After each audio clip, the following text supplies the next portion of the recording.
बंदी छोड़ सतगुरु रामपाल जी परमेश्वर जी की जय हो। परमपिता परमात्मा, सारी सृष्टि के रचनहार, कुल मालिक, असंख्य ब्रह्मांडों के स्वामी, जगत गुरु, तीनों लोकों में प्रवेश करके सबका भरण पोषण करने वाले, राजाधिराज, आत्माधार, नाथों के नाथ, देवों के देव महादेव, सर्वेश्वर, महेश्वर, मृत्युंजय, अजरो अमर, आदि अनादि सनातनी प्रभु, जगत पिता जगदीश्वर, श्री श्री 1008 की उपाधि के वास्तविक अधिकारी, अकाल मूरत शब्द स्वरूपी राम वासुदेव, सर्वगतम ब्रह्म, परम पूजे, प्रथम पूजे, परम संत, परम पुरुष, परम धनी, परम दयालु, सत्य कबीर, हक्का कबीर, अल्लाहु कबीर, अल्लाहु अकबर, बाखबर, अल्लाह ताला, जगत के तारणहार, जगत के मुक्तिदाता, जगत के जगन्नाथ, हारे के सहारे, हिंदुओं के राम, मुसलमानों के अल्लाह, सिखों के वाहिगुरु, ईसाइयों के मसीह, दया के सागर दया निधि, करुणा के सागर करुणा निधि, स्वयंभू परिभू, संकट मोचन, कष्ट हरण, मंगल करण, दुख भंजन, अविगत कबीर,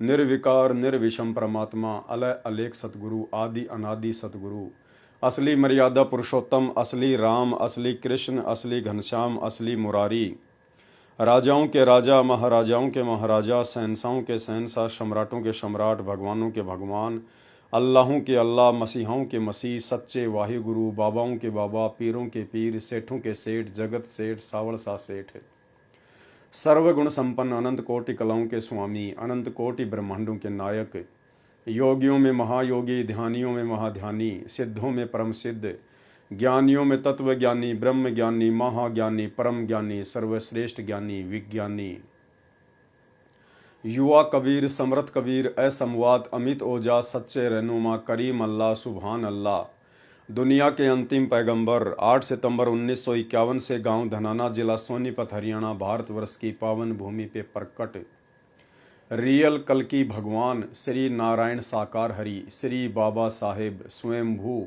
संत शिरोमणि सतगुरु रामपाल जी परमेश्वर जी के चरण कमल में साध संगति से देश विदेश से जुड़े हुए हम सभी सत्सेवक भाई बहनों का अनंत कोटि दंडवत प्रणाम। सत्साई भाई और बहनों, बहुत बड़ी दया परमपिता परमेश्वर, सर्व सृष्टि के रचनहार, उत्पत्ति करता सतगुरु रामपाल जी परमेश्वर जी की, जिनके विशेष आशीर्वाद से, जिनकी वीआईपी कृपा से आप और हम सभी सत्सेवक भाई बहन जो साध संगति से जुड़े हुए हैं, अपने आत्म कल्याणार्थ इस भक्ति मार्ग में गुरुदेव भगवान के तत्व ज्ञान को आधार बनाकर उन्हीं के चरण कमलों में दृढ़ता के साथ में लगे हुए हैं। भाई और बहनों, सृष्टि रचना के माध्यम से करौथा कांड और बरवाला कांड के रहस्य उजागर हो रहे हैं। वो अनसुनी सच्चाई जो आज तक आपने नहीं सुनी, आज तक आपको किसी ने नहीं बताई, अब साध संगति के माध्यम से और प्रमाणित तथ्यों के आधार पर, पुस्तकों में लिखी बातों के आधार पर, स्वयं उन भक्तों के वीडियो के आधार पर और स्वयं सतगुरु रामपाल जी परमेश्वर जी के मुख कमल से सर्व परमाणु सहित आप जी करौथा कांड और बरवाला कांड का अनसुना रहस्य जान पा रहे हैं, समझ पा रहे हैं। भाई और बहनों, ये सभी जानकारियां बहुत ही आवश्यक है, क्योंकि इन जानकारियों के अभाव में आप और हम कभी भी काल के षड्यंत्र का शिकार हो सकते हैं। सतगुरु रामपाल जी भगवान इस काल के लोक में आप और हमारे से भक्ति करवाने के लिए हमारे अंदर जितनी भी प्रकार की शंका हैं, संशय हैं, भय हैं या गलत फहमियाँ हैं, परमेश्वर उन सब को हमसे दूर करवाना चाहते हैं। क्योंकि काल अपनी लड़ाई सूक्ष्म रूप से लड़ता है और काल की सूक्ष्म चाल को जीव नहीं समझ पाता है, इसलिए परमात्मा दया करते हैं अपने किन्हीं दास के ऊपर या दासियों के ऊपर। वो गुरुदेव भगवान की रजा, उनकी मेहर, उनकी मौज, वो किसको अपने मिशन के लिए खड़ा करते हैं, निमित्त बनाते हैं। तो वर्तमान में पूज्य गुरुदेव जी की असीम रजा, जो परमेश्वर ने सत्सेवक भाई बहनों को निमित्त बनाया हुआ है, और आपके सामने सत्य प्रमाणित बरवाला कांड और करौथा कांड की सच्चाई पहुंचाई जा रही है। क्योंकि भाई और बहनों, आप और हम दो कोटि के जीव हैं, दो कोटि के प्राणी हैं। आप और हम कभी भी काल के षड्यंत्र में फंसकर भ्रमित हो सकते हैं। इसके लिए परमात्मा कोई भी गुंजाइश अब सात संगतियों के माध्यम से नहीं छोड़ेंगे।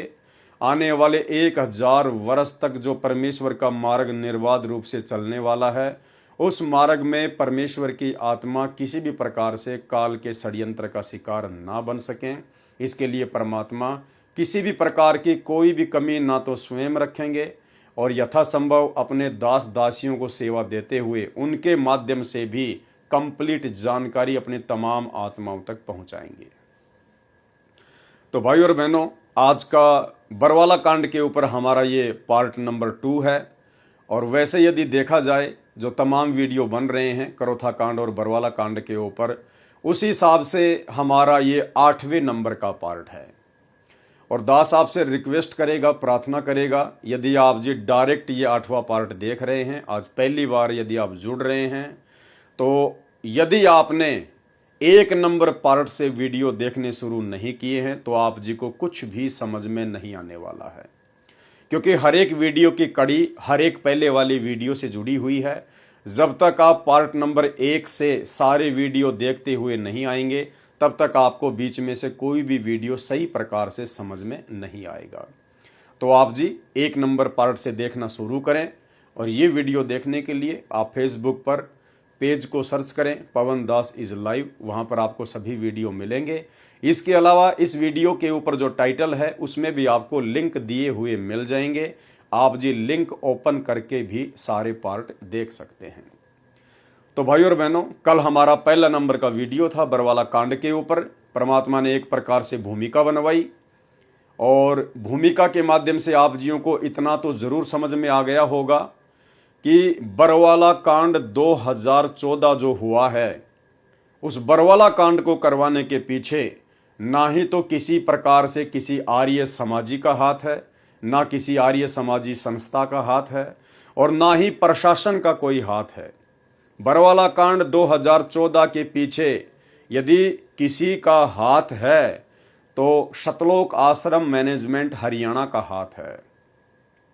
सतगुरु रामपाल जी परमेश्वर जी के कलयुगी परिवार का हाथ है। सतलोक आश्रम में रहने वाले स्टेट कोऑर्डिनेटरों का हाथ है। सतलोक आश्रम में रहने वाले उन बड़े बड़े भक्तों का हाथ है, जो अपने गुरुदेव भगवान को समझ नहीं पाए, पहचान नहीं पाए, कबीर परमात्मा के रूप में अपने गुरु की पहचान कर नहीं पाए और काल प्रेरित होकर मर्यादा तोड़ते रहे। और गुरु को मानुष मानने के चलते उन्होंने गुरु के साथ में रहते हुए अपनी मनमानियां शुरू कर दी। और उन्हीं मनमानियों के तहत इन लोगों ने सन 2010 में सतलोक आश्रम बरवाला में सतगुरु रामपाल जी परमेश्वर जी के छोटे कलयुगी भाई महेंद्र ने राष्ट्रीय समाज सेवा समिति नाम का एक काल प्रेरित मनवस संगठन खड़ा कर दिया। और राष्ट्रीय समाज सेवा समिति में केवल ज्यादातर उन्हीं लोगों को जोड़ा गया जो लोग सतगुरु रामपाल जी परमेश्वर जी से ज्यादा सतगुरु रामपाल जी के छोटे भाई महेंद्र की गुलामी करते थे, चापलूसी करते थे। और इन लोगों ने मनमुखी होकर 3 पुस्तकें लिखी, न्यायालय के खिलाफ, भ्रष्ट जज कुमारग पर, न्यायालय की गिरती गरिमा और सरासर अन्याय। और इन तीनों पुस्तकों में इन्होंने जजों के खिलाफ भड़काऊ भाषा का प्रयोग किया। जालिम, निकम्मे, महाजूठे, हरामखोर, ना जाने क्या क्या शब्दों का इन्होंने प्रयोग किया। और फिर वो पुस्तकें पूरे हरियाणा में बंटवाई गई, सभी कोर्टों में बंटवाई गई, जजों की टेबल पर भी पहुंचाई गई। जबकि उन्हीं जजों के नीचे सतगुरु रामपाल जी परमेश्वर जी के मुकदमे चल रहे हैं।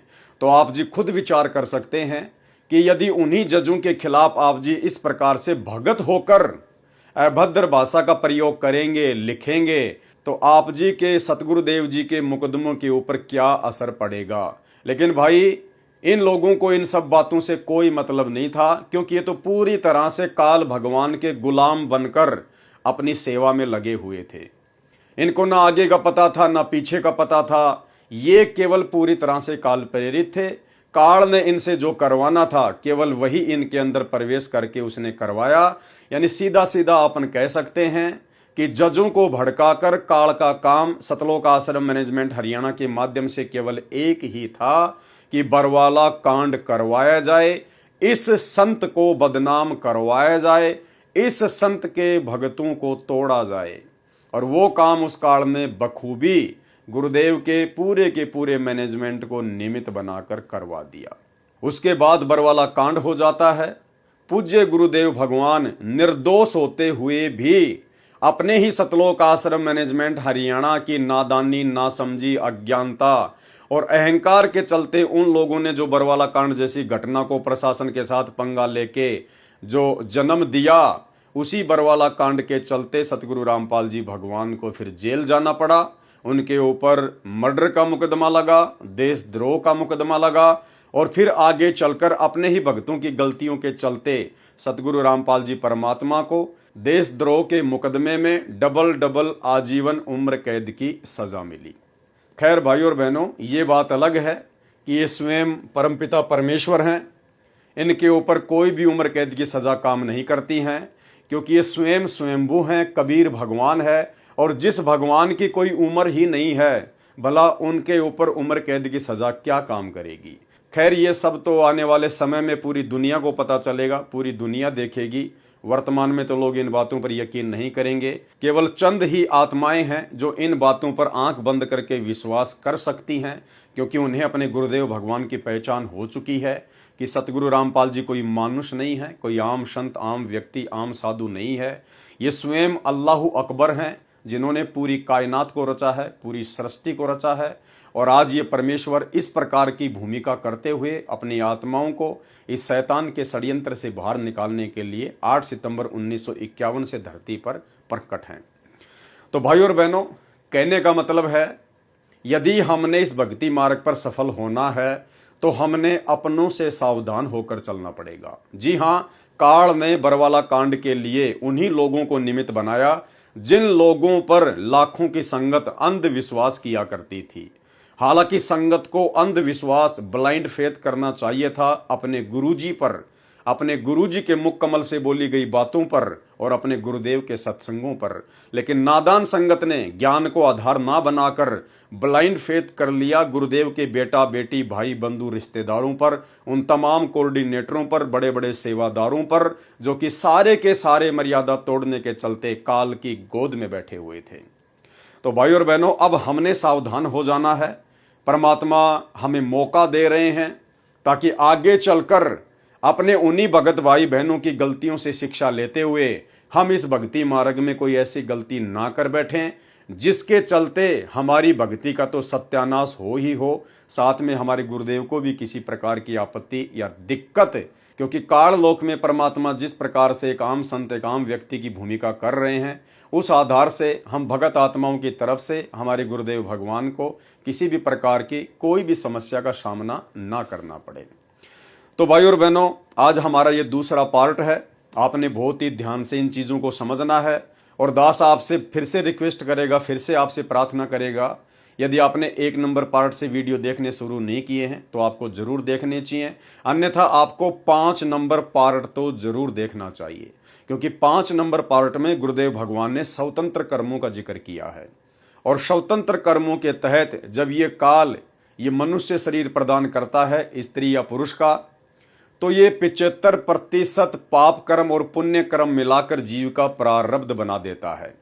यानी जो 75% पाप और पुण्य कर्म मिलाकर ये जो हमारा भाग्य बनाता है, हमारी जो ये किस्मत बनाता है, जो हमें भोगना ही भोगना होता है।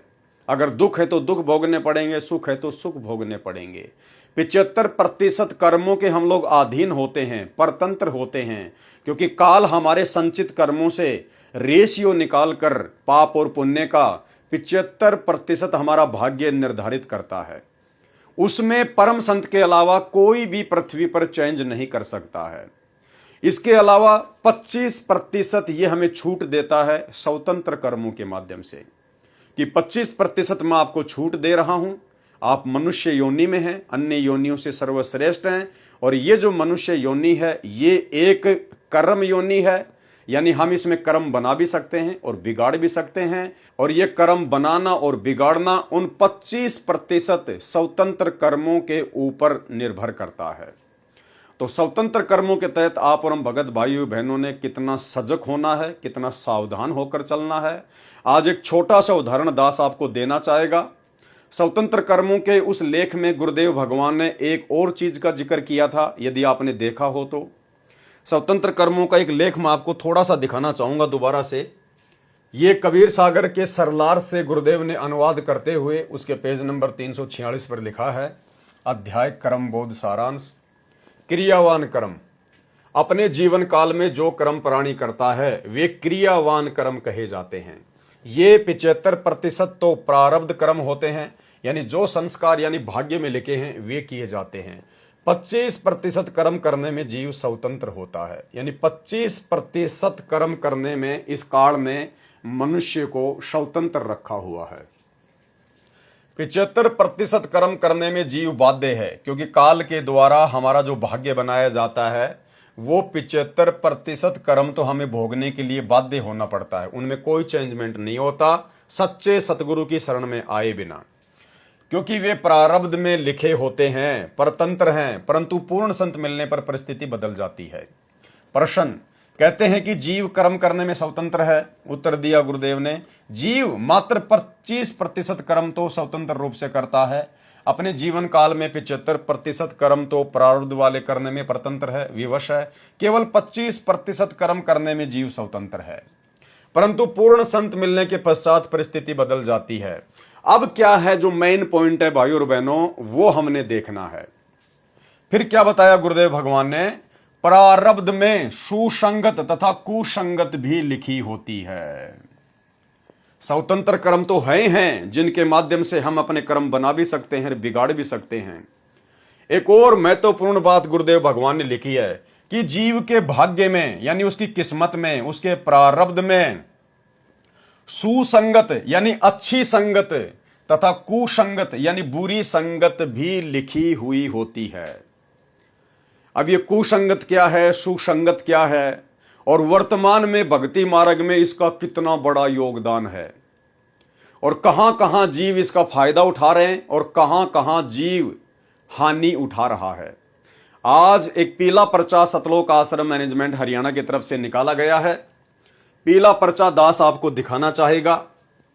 ये पीला पर्चा है, सत साहेब जय बंदी छोड़ की सतगुरुदेव की जय। दिनांक 29 सितंबर 2024, समय 8:20। सभी भगत आत्माओं को सूचित किया जाता है कि सतगुरुदेव जी का आदेश आया है कि भगत लक्ष्मी नारायण दास कथावाचक, ये जो लक्ष्मी नारायण दास जी हैं, ये पहले मथुरा या फिर वृंदावन में ये बहुत बड़े कथावाचक थे, और बाद में इनको ज्ञान गंगा पुस्तक प्राप्त हुई। इन्होंने गहराई से परमात्मा की पुस्तक को पढ़ा, और ये इतनी अच्छी आत्मा थी कि इन्होंने अपना कथा वाचन का कार्य ही समाप्त कर दिया कि भाई मैं तो परमात्मा का दोषी बन रहा हूं, परमात्मा की आत्माओं को गुमराह करके। मुझे तत्व ज्ञान नहीं है, मैं ये कथा करने का अधिकारी नहीं हूं। तो इन्होंने कथावाचक का कार्य छोड़ दिया, जबकि भाई और बहनों ये कोई आम कार्य नहीं है। आम प्राणी, आम जीव ये डेयर नहीं कर सकता, ये साहस नहीं कर सकता, लेकिन इस पुण्यात्मा ने ये काम किया। भगत लक्ष्मी नारायण दास कथावाचक, सनोप श्री राधे श्याम जी, पता जयपुर रोड, सैनी धर्मकाटा, थाना गाजी, जिला अलवर, राजस्थान की सभी आश्रमों से, सभी नामदान केंद्रों से तथा सत्संगों में नो एंट्री की जाती है। कारण क्या बताया सतलोक आश्रम मैनेजमेंट हरियाणा ने, मर्यादा का पालन न करने के कारण इनकी नो एंट्री की गई है। यह फ्रॉड करता है, पैसे ठगता है, ये बहुत बड़ा ठग है। इसको रुपए नहीं देना है, इसके झांसे में नहीं आना है। ये हैं भगत लक्ष्मी नारायण दास जी। ये पीला पर्चा आपने देख लिया। एक छोटा सा इंटरव्यू भी मैं आपको भगत लक्ष्मी नारायण दास जी का दिखाता हूं, जो कि इन्होंने सतलोक आश्रम धनाना में अपना इंटरव्यू दिया था। सुनिए। नमस्कार जी। नमस्कार जी। आपका शुभ नाम क्या है जी? मेरा शुभ नाम है, वैसे पहले तो लोग, अब तो लक्ष्मी नारायण दास पड़ गया है, और पड़ गया क्या, दास ही हो गया है, ये मान लीजिए आप।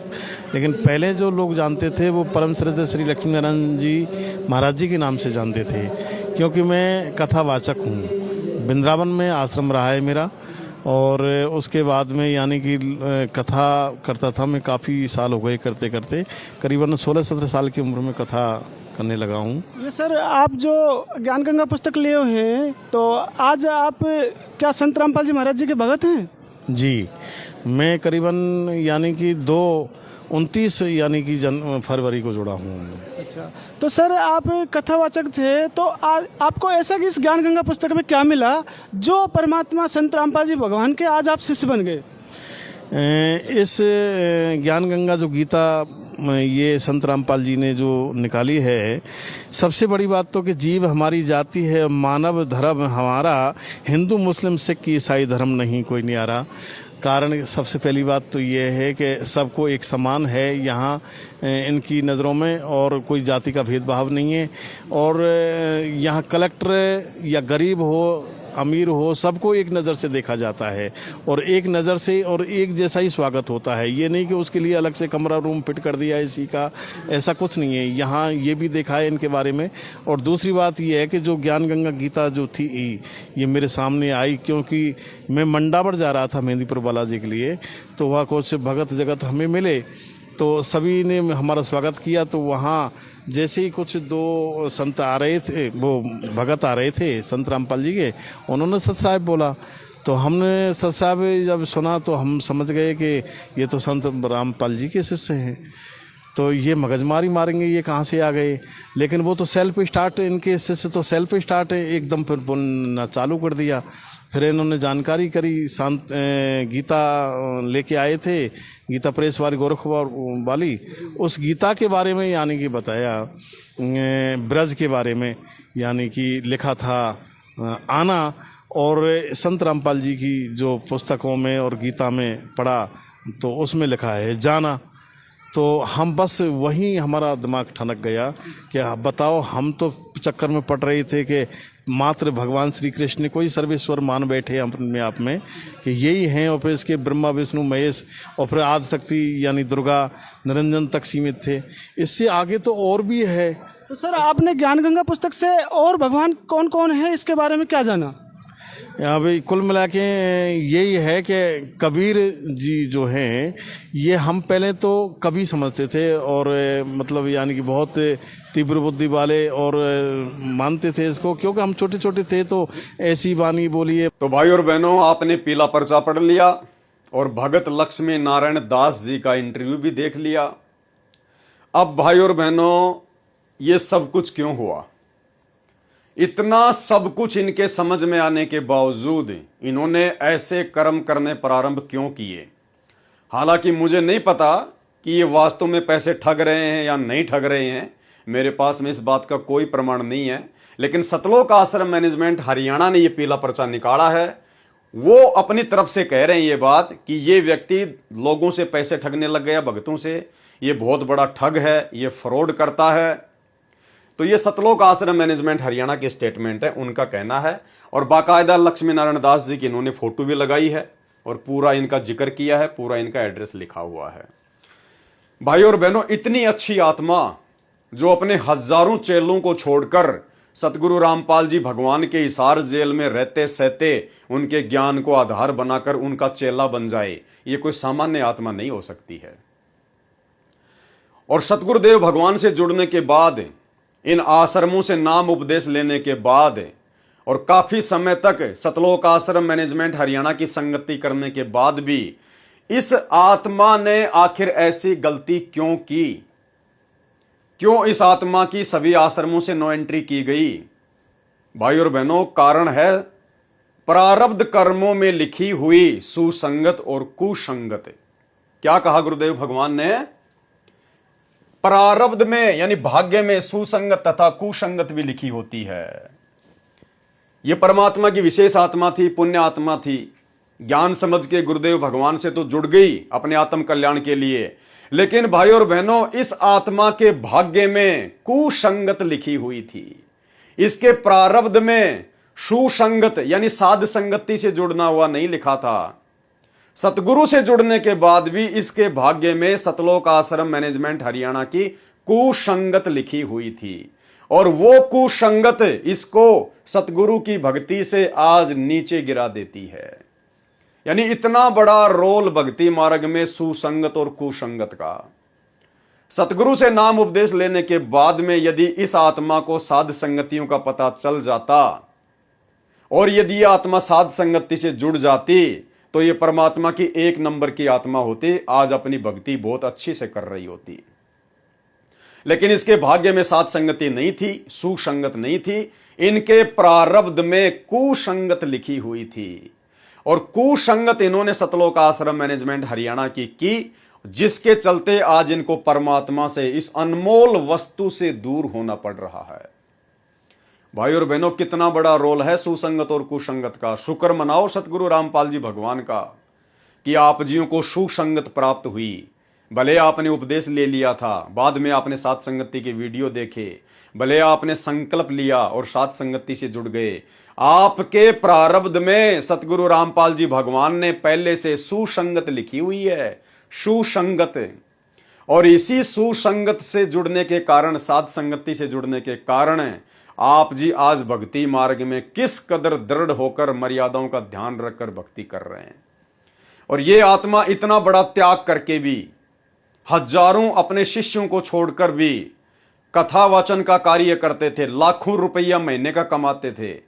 उसके बाद इनके पास में कोई काम धंधा नहीं था, फिर भी इन्होंने हिम्मत की, परमात्मा पे विश्वास किया और परमेश्वर पर विश्वास करके इन्होंने नाम उपदेश लिया। लेकिन इनके भाग्य में कुसंगत लिखी हुई थी सतलोक आश्रम मैनेजमेंट हरियाणा की। ये बार बार आश्रमों में जाया करते थे, लेकिन इनको आश्रमों में वो वस्तु प्राप्त नहीं हुई जो वस्तु केवल साध संगतियों में है। ना इनकी शंकाओं का समाधान हुआ, क्योंकि मन में बहुत सारे प्रश्न, बहुत सारे सवाल खड़े होते हैं जब हम गुरुदेव भगवान के सत्संग सुनना शुरू करते हैं। उपदेश तो इन्होंने ले लिया गुरुदेव का ज्ञान सुनकर, ज्ञान सुनने के बाद में आत्मा एकदम से फड़कती है, जिसके पिछले पुण्य अच्छे होते हैं, जिसके संस्कार अच्छे होते हैं।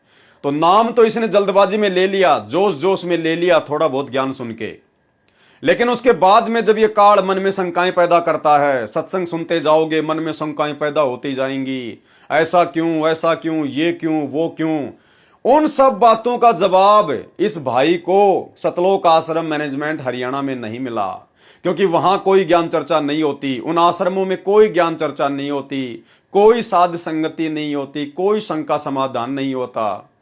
और इसने देखा कि यार ये हो क्या रहा है, संत रामपाल जी का ज्ञान तो कुछ कह रहा है और इन आश्रमों में ये लोग क्या कर रहे हैं, संत रामपाल जी का परिवार क्या कर रहा है।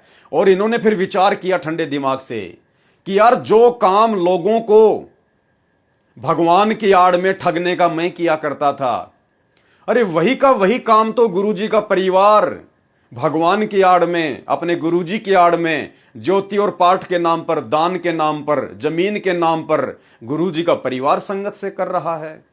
फिर मेरे इसमें अंतर क्या था। तो इसने सोचा कि मैंने कथा वचन का काम क्यों छोड़ा। भाई मैं भी तो दुनिया को भगवान के नाम पे ठग रहा था, और संत रामपाल जी का परिवार भी दुनिया को भगवान के नाम पे ठग रहा है, ज्योति और पाठ के नाम पे ठग रहा है, दान धर्म के नाम पे ठग रहा है, जबकि हम दोनों तो बराबर के हैं। संत रामपाल जी का परिवार भी उनका भगत है और इन्होंने सोचा कि मैं भी संत रामपाल जी का भगत हूं, तो हम तो आपस में भगत भाई हो गए। तो जब ये भगत भाई गुरुजी के आदेश की आड़ में ठग सकते हैं, गुरुजी के नाम की आड़ में अपने ही भाइयों को ठग सकते हैं, तो मैं क्यों नहीं कर सकता ये शुभ काम। ये तो मैं पहले ना कर रहा था, मुझे वो काम छोड़ना नहीं चाहिए था। तो शायद इन्होंने वो काम फिर से शुरू कर दिया कुसंगत के कारण। तो आप जी समझ सकते हैं भाई और बहनों, परमात्मा का एक एक शब्द कितना इंपॉर्टेंट है।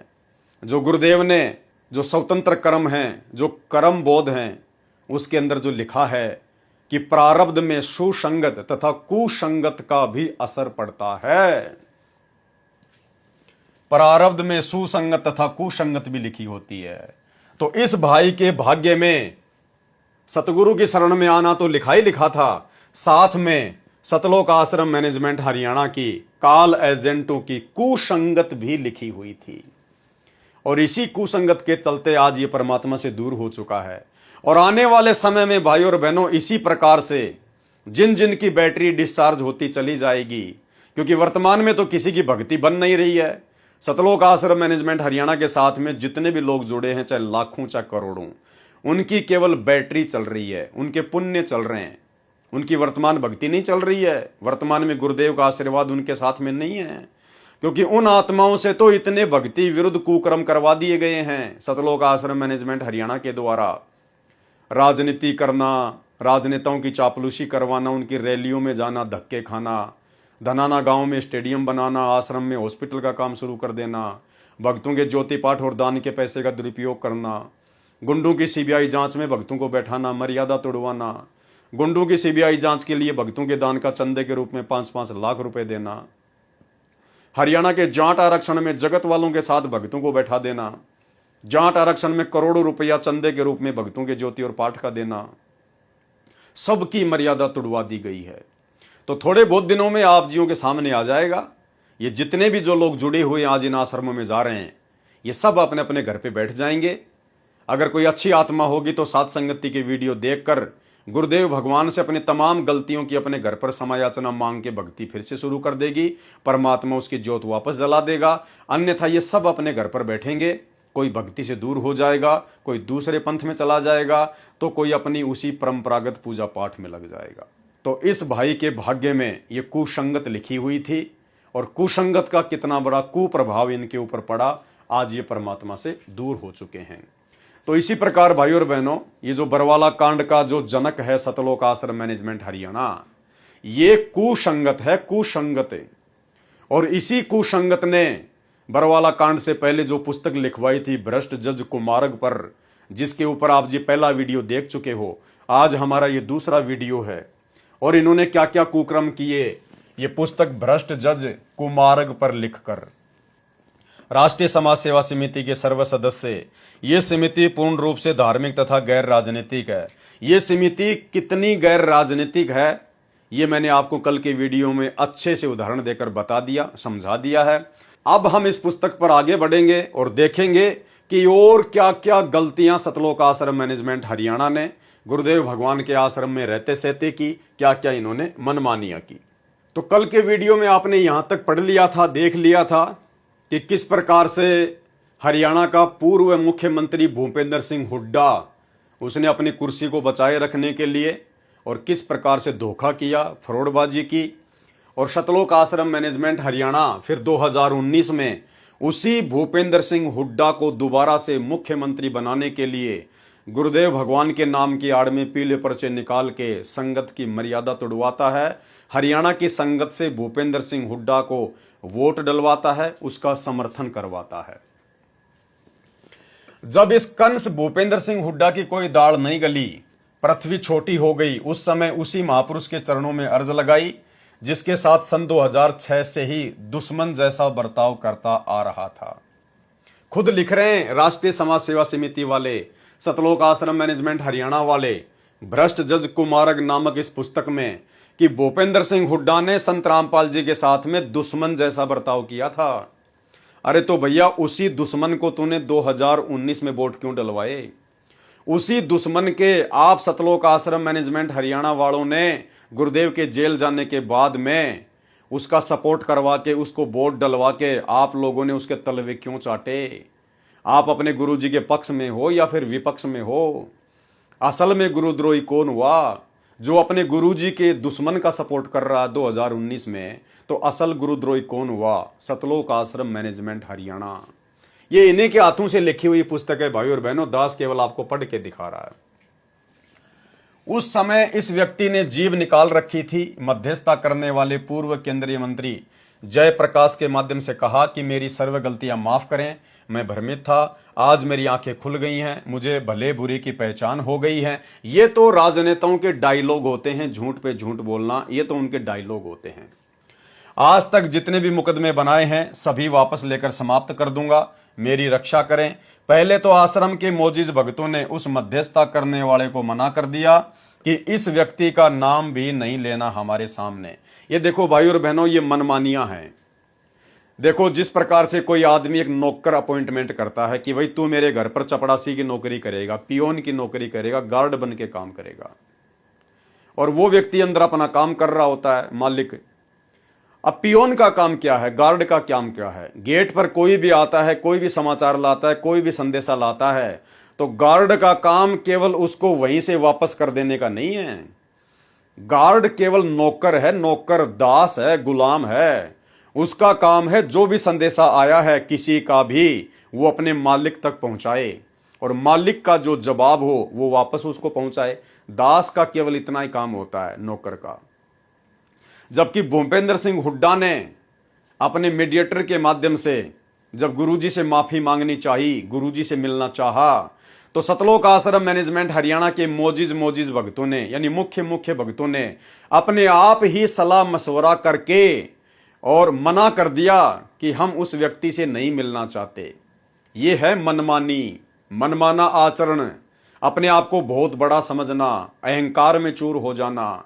जबकि भक्तों का काम था अपने गुरुजी तक वो प्रार्थना पहुंचाना कि गुरुजी ऐसी ऐसी बात है, भूपेंद्र सिंह हुड्डा का संदेशा आया है किसी व्यक्ति के माध्यम से, आप जी का क्या आदेश है।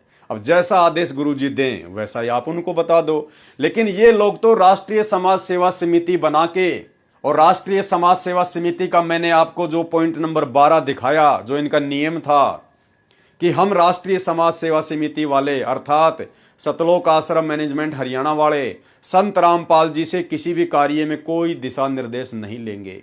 इन्होंने पहले ही साबित कर दिया अपने संविधान में पॉइंट नंबर 12 में कि हम संत रामपाल जी से कोई सलाह मशवरा नहीं करेंगे, हम मनमानियां करेंगे। और उसी मनमानी के तहत इन्होंने संत रामपाल जी तक संदेशा नहीं पहुंचाया। पहले तो आश्रम के मोजिज भक्तों ने उस मध्यस्थता करने वाले को मना कर दिया कि इस व्यक्ति का नाम भी नहीं लेना हमारे सामने। इस दुष्ट व्यक्ति ने बिना मतलब एक देवता स्वरूप जनता के हितैषी संत को सताया है। इससे पूछो कि हमने तथा हमारे गुरुदेव जी ने इसका क्या बिगाड़ा है।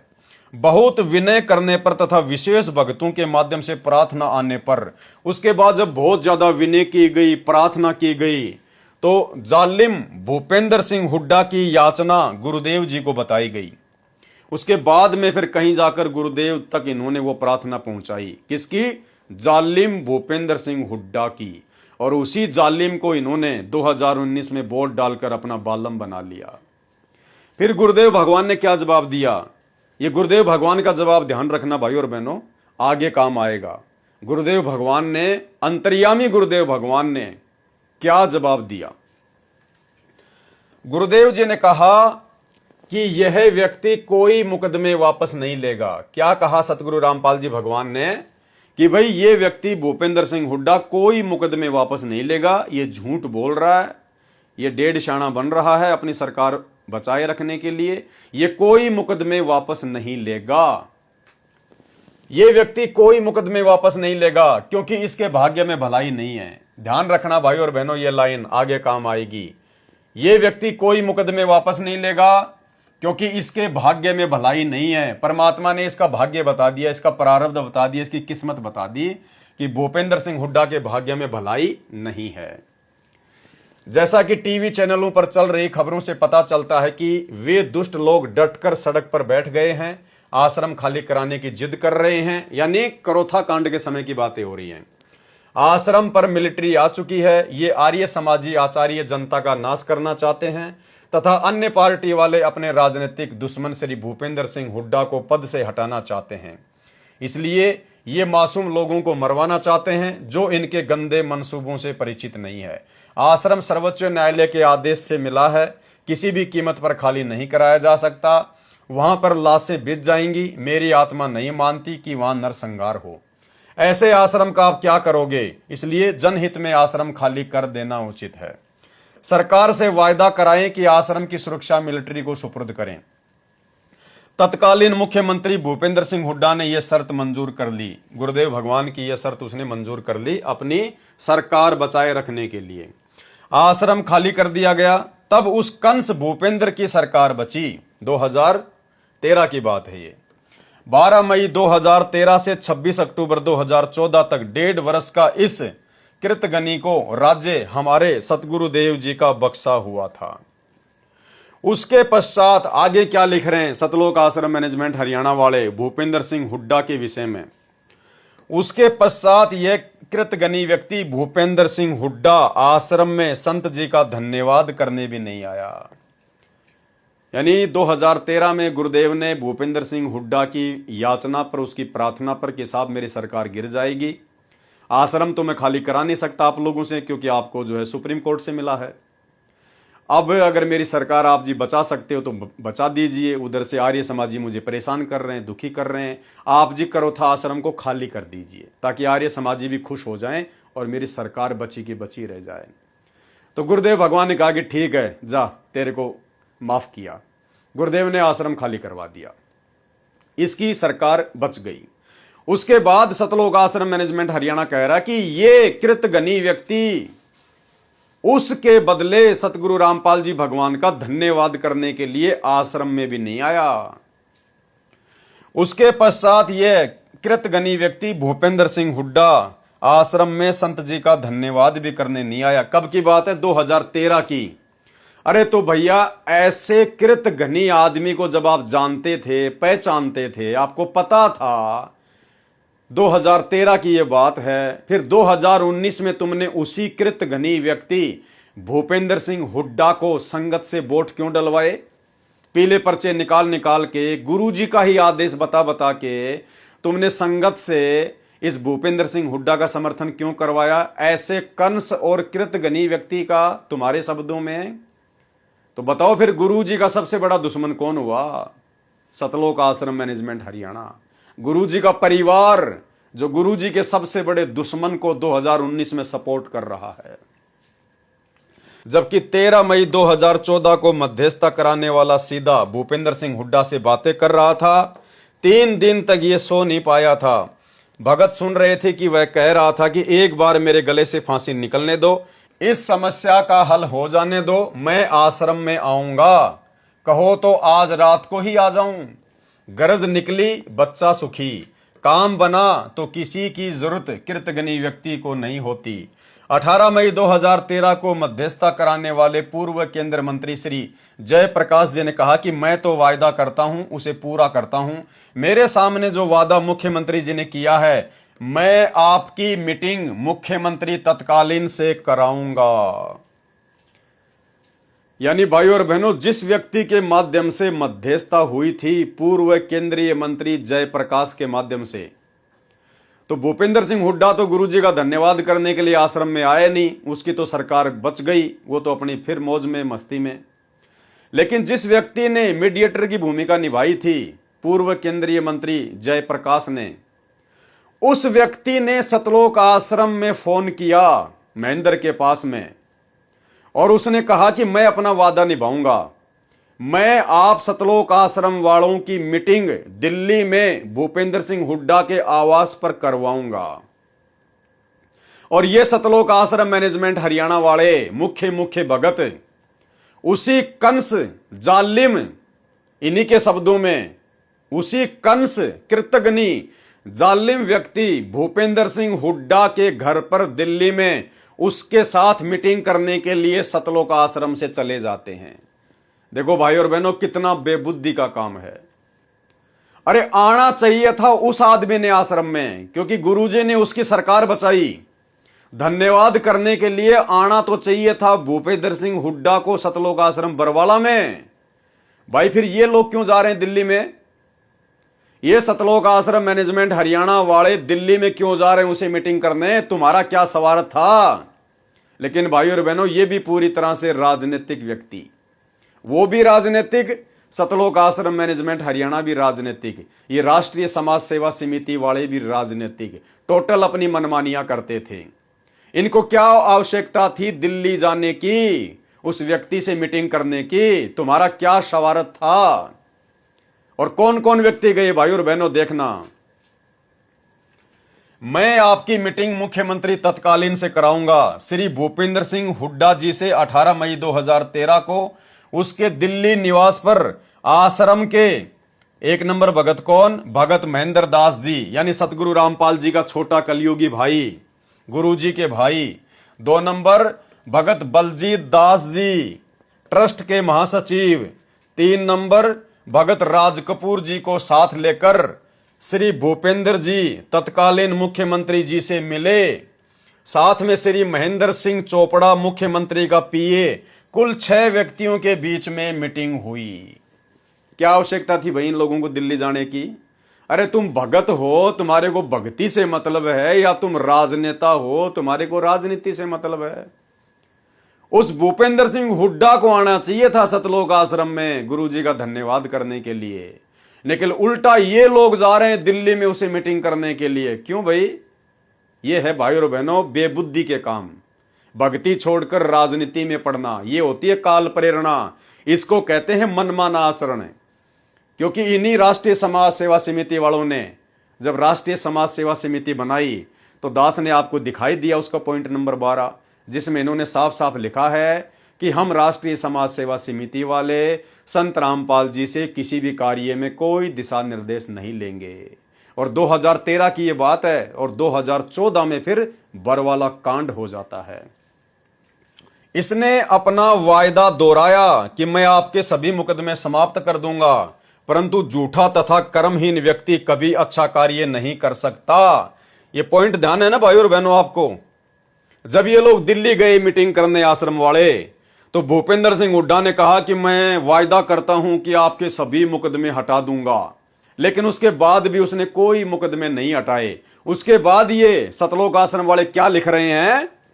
परंतु झूठा तथा कर्महीन व्यक्ति कभी अच्छा कार्य नहीं कर सकता। झूठा तथा कर्महीन व्यक्ति कभी भी अच्छा कार्य नहीं कर सकता। अरे ये बात तो तुम्हारे को गुरुजी ने पहले ही बोल दिया था। अरे ये बात तो 2013 में तुम्हारे को गुरुजी ने बोल दिया था, जब तुम गुरुजी के सामने उसकी प्रार्थना लेके गए थे, मोजिज मोजिज भगत।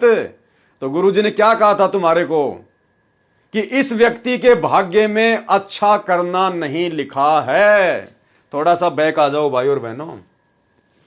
ये व्यक्ति कोई मुकदमे वापस नहीं लेगा। ये बात गुरुजी ने पहले ही सतलोक आश्रम बरवाड़ा में इन राष्ट्रीय समाज सेवा समिति वालों को बोल दी थी कि ये व्यक्ति भूपेंद्र सिंह हुड्डा कोई मुकदमे वापस नहीं लेगा, क्योंकि इसके भाग्य में भलाई नहीं है। लेकिन गुरुजी की बात तो ये लोग मानते ही नहीं थे। गुरुजी की बातों को तो ये महत्व देते ही नहीं थे, और ना वर्तमान में देते, क्योंकि ये संत रामपाल जी को मानुष मानते हैं। ये संत रामपाल जी को परमात्मा नहीं मानते। ये उनकी बातों को सीरियस नहीं लेते राष्ट्रीय समाज सेवा समिति वाले। तो गुरुदेव ने तो पहले कह दिया था कि ये व्यक्ति कोई मुकदमे वापस नहीं लेगा, क्योंकि इसके भाग्य में भलाई नहीं है। और फिर वही इन लोगों के साथ में हुआ, जब ये दिल्ली में गए मीटिंग करके आए, और भूपेंद्र सिंह हुड्डा ने वायदा किया कि मैं सारे मुकदमे समाप्त कर दूंगा। लेकिन जब सारे मुकदमे समाप्त नहीं हुए, इसकी सरकार भी चली गई, 2014 में बीजेपी की सरकार आ गई। उसके बाद ये सतलोक आश्रम वाले क्या लिख रहे हैं? इसने अपना वायदा दोहराया कि आपके सर्वे मुकदमे समाप्त कर दूंगा, परंतु झूठा तथा कर्महीन व्यक्ति कभी अच्छा कार्य नहीं कर सकता। क्यों भैया? गुरुजी की बातों पे यकीन कर लेते और दिल्ली मीटिंग करने ना जाते तो तुम्हारा समय बचता, तुम्हारा पैसा बचता, तुम्हारी मर्यादा बचती। लेकिन तुम लोग गुरुजी को तो परमात्मा मानते ही नहीं। गुरुजी को तो गुरु ही नहीं मानते तुम, परमात्मा तो बहुत दूर की बात है। ये है भाई और बहनों मनमानिया। एक समय सतलोक आश्रम बरवाड़ा में करोथा कांड के मुकदमों के सिलसिले में दिल्ली से एक भगत है जो वकील भी है, सुरेश। वो उन्हीं मुकदमों के सिलसिले में जम्मू कश्मीर गया हुआ था। गर्मी का महीना था। दुखी होके आश्रम में आया, क्योंकि ये सतलोक आश्रम मैनेजमेंट वाले उसका कोई विशेष सपोर्ट नहीं कर रहे थे। तो जब वो सतलोक आश्रम बरवाड़ा में आया तो सतगुरु रामपाल जी भगवान हॉल में बैठे हुए थे चेयर पर। कुछ एक भगत उनके पास में थे, और वहीं पर ये महेंद्र रामनिवास छावड़ा और ये मुख्य जो भगत थे, रामकुमार ढाका, बलजीत वगैरह, ये सारे वहीं बैठे हुए थे। एक भगत उनके चरणों की सेवा कर रहा था कोई। इतने में सुरेश जी आ जाते हैं, गुरुदेव को दंडवत प्रणाम करते हैं और दुखी मन से वहीं उनके चरणों में बैठ जाते हैं। और उसने कहा कि गुरुजी, ये जितने भी भगत खड़े हैं ना, ये महेंद्र की तरफ इशारा करके, बलजीत की तरफ, ढाका की तरफ, रामनिवास छावड़ा की तरफ है। उसने कहा कि गुरुजी, ये आपको परमात्मा नहीं मानते। वो बेचारा दुखी हो रहा था, उसका कोई सपोर्ट वो कर नहीं रहे थे। तो उसने दुख में कहा कि गुरुजी, ये आपको परमात्मा नहीं मानते। तो गुरुजी खड़े हुए, घुटनों पर हाथ रखकर दुखी मन से, और चलते चलते बोले कि बेटा सुरेश, तू तो परमात्मा मानने की कह रहा है, ये तो मेरे को गुरु भी नहीं मानते, मेरे को गुरु भी नहीं मानते।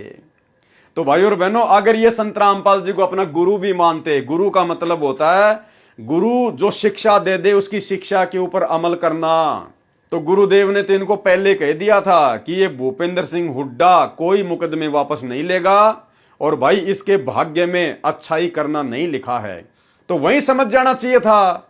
फिर दिल्ली क्यों गए उसके घर पे मीटिंग करने के लिए? इसको कहते हैं गुरु को मानुष मानकर अपनी मनमानियां करना। और इन्हीं मनमानियों का नतीजा भाई और बहनों आगे चलकर इन्होंने जो भ्रष्ट जज कुमारक पर पुस्तक लिखी और कोर्टों में बंटवाई, जजों के खिलाफ अभद्र भाषा का प्रयोग किया, जिसके चलते जज भड़क गए और ये बर वाला कांड हुआ। परंतु झूठा तथा कर्महीन व्यक्ति कभी अच्छा कार्य नहीं कर सकता। आजकल करते करते जुलाई 2014 आ गई, कुछ नहीं किया। अरे तो अंतर्यामी ने तो पहले बता दिया था भाई। 12 जुलाई 2006 में इस दुष्ट का इरादा संत रामपाल दास जी महाराज को मरवाने तथा आश्रम तहस नहस करने का था। ध्यान से पढ़ना भाई और बहनों, कोई जल्दबाजी नहीं है। परमात्मा कहते हैं वाणी ही से पहचानिए कुटिल नीत की घात। यानी जिस व्यक्ति के अंदर कुटिलता भरी हो, छल कपट भरा हो, तो गुरुदेव कहते हैं उसकी पहचान कैसे होगी? वाणी ही से पहचानिए, उसके मुख से निकले शब्दों से पहचान होती है। जैसे इन्होंने अपने कर कमलों से ये पुस्तक लिखी है, राष्ट्रीय समाज सेवा समिति वालों ने। ये पुस्तक अर्थात राष्ट्रीय समाज सेवा समिति के लोगों के विचार हैं, उनका आचरण है, उनका स्वभाव है। तो गुरुदेव कहते वाणी ही से पहचानिए कुटिल नीत की घात, अंदर की करनी की निकले मुंह से बात। तो इनके अज्ञान और इनके पाखंड की पोल ये खुद अपने कर कमलों से लिखी गई पुस्तकों में खोल रहे हैं। क्या लिख रहे हैं ये लोग? ध्यान से पढ़िए। इस दुष्ट का इरादा कब? 12 जुलाई 2006 में। कौन दुष्ट? भूपेंद्र सिंह हुड्डा। 12 जुलाई 2006 में इस दुष्ट का इरादा संत रामपाल दास जी महाराज को मरवाने तथा आश्रम को तहस नहस करने का था। यानी अच्छी प्रकार से सतलोक आश्रम मैनेजमेंट हरियाणा जानता था, अच्छी प्रकार से गुरुजी के बेटा बेटी भाई बंधु रिश्तेदार ये कोऑर्डिनेटर जानते थे कि भूपेंद्र सिंह हुड्डा 2006 में ही संत रामपाल जी को जान से मरवाना चाहता था। उसके बावजूद भी इन लोगों ने गुरुजी के जेल जाने के बाद 2019 में उसी भूपेंद्र सिंह हुड्डा को अपना दामाद बना लिया। उसी भूपेंद्र सिंह हुड्डा को 2019 में सतलोक आश्रम मैनेजमेंट हरियाणा ने, सतगुरुदेव के कलयुगी परिवार ने, उसी भूपेंद्र सिंह हुड्डा को जिसने संत रामपाल जी को मरवाने की सोच रखी थी, ये खुद लिख रहे हैं अपने हाथों से, मैं नहीं बता रहा। और उसी व्यक्ति को इन्होंने मुख्यमंत्री बनाने की पूरी कोशिश की। तो खुद विचार कर लो कि गुरुजी के बेटा बेटी भाई बंधु रिश्तेदार ये गुरुजी के पक्ष में हैं या गुरुजी के विपक्ष में हैं। अरे ये लोग तो गुरुजी के दुश्मन के पक्ष में हैं, गुरुजी के दुश्मन के पक्ष में, भूपेंद्र सिंह हुड्डा के पक्ष में। 2019 में उसको हरियाणा का मुख्यमंत्री बनाने का पूरा प्रयास किया, भक्तों से वोट डलवाए, पूरा सपोर्ट करवाया। तो विचार कर लो भाई और बहनों, आप जी किस कुसंगत में पड़े हो? आप सतलोक आश्रम मैनेजमेंट हरियाणा की बहुत बड़ी कुसंगत का शिकार हैं। जो भाई बहन इन सतलोक आश्रमों में जा रहे हैं ये रिजेक्टेड हैं। ये गुरुजी का परिवार, ये स्टेट कोऑर्डिनेटर, बड़े बड़े सेवादार, ये रिजेक्टेड माल है गुरुजी की तरफ से। गुरुजी ने इनको 2014 बरवाला कांड से पहले ही रिजेक्ट कर दिया था। आपको आगे दिखाएंगे वीडियो में गुरुदेव के मुख कमल से। गुरुदेव ने इन सबको रिजेक्ट किया हुआ है, बिल्कुल स्पष्ट रूप से लिखकर भी और अपने मुख कमल से बोलकर भी। आपको लिखा हुआ भी दिखाएंगे और गुरुदेव के मुख कमल से बोला हुआ भी दिखाएंगे। और कहते हैं गुरु के दिल से उतरे वो शब्द बिहू ना होए, और उसको काल घसीट ही राख सके ना कोई। इनको तो काल घसीटेगा आने वाले समय में, सतलोक आश्रम मैनेजमेंट हरियाणा वालों को, गुरुदेव के परिवार वालों को। लेकिन विचार करने की यह बात है कि आप संगत वाले भाई बहन क्यों गुण की तरह पिस रहे हैं? अरे आप लोगों का क्या मतलब है उन आश्रमों में जाना, इन लोगों की कुसंगति का शिकार होना, इनके मनमाने आदेशों को फॉलो करना? आप क्यों अपनी भक्ति बिगाड़ रहे हैं? नाम आपको मिल गया, कहीं से भी मिला है, मिल गया, अब तो अपने घर बैठ के भक्ति करो। अरे सत्संग गुरुजी के वो तुम्हारे पास में उपलब्ध हैं। आश्रम में कौन सा गुरुजी बैठे हैं जो तुम्हें सत्संग सुना रहे हैं? अरे वही सत्संग जो गुरुजी ने कर रखे हैं, जो पूरी संगत सुन रही है, अपने घर बैठ के सुनो। तुम आश्रम में आओगे जाओगे, कोई 1000 किलोमीटर से 3 दिन चल के आता है, कोई 4 दिन चल के आता है, कोई 5 घंटे बर्बाद करके आश्रम में जाता है, और ना तुम वहां पर कोई सत्संग सुनते। और जो समय तुम आने जाने में बर्बाद कर रहे हो, उतने समय में तो घर पे बैठकर आप जी 20 सत्संग सुन लोगे। आपका पैसा बचा, आपका समय बचा, आपकी सांसें बची। नाम आपको गुरुजी ने दे रखा है, अपना काम धंधा करो, अपना नाम जपो। 5 यज्ञ आपको गुरुजी ने दे रखी है, अपनी 5 यज्ञ करो। आपको किसी की गुलामी करने की जरूरत क्या है? किस लिए जाते हो? भंडारा खाने, लड्डू जलेबी खाने? अरे अपने घर पे बना के खा लो, अपने घर पे बना के खा लो मेरे भाई। तुम इतने पैसे की लड्डू जलेबी खाते नहीं, उतने पैसा तो तुम किराया बर्बाद कर देते हो। तो हर प्रकार से ये काल तुम लोगों को माइनस में लेके जा रहा है, माइनस में लेके। अगर समझ सको तो समझ लेना, प्रारब्ध में सुसंगत और कुसंगत दोनों लिखी होती है। और जिस प्रकार थोड़ी देर पहले आपको पीला पर्चा पढ़ाया भगत लक्ष्मी नारायण दास का, किस प्रकार से उसको कुसंगत ले डूबी, नंबर आप लोगों का भी आएगा, क्योंकि आप लोग सतलोक आश्रम मैनेजमेंट हरियाणा की कुसंगत का शिकार हो चुके हैं। अगर बचना है तो साथ संगति से जुड़ जाना। 12 जुलाई 2006 में इस दुष्ट का इरादा संत रामपाल दास जी महाराज को मरवाने तथा आश्रम तहस नहस करने का था। पहली बात तो भाइयों और बहनों, किसी भी भगत को यह अधिकार नहीं है कि वो अपने गुरुजी के नाम के साथ में दास शब्द का प्रयोग करे।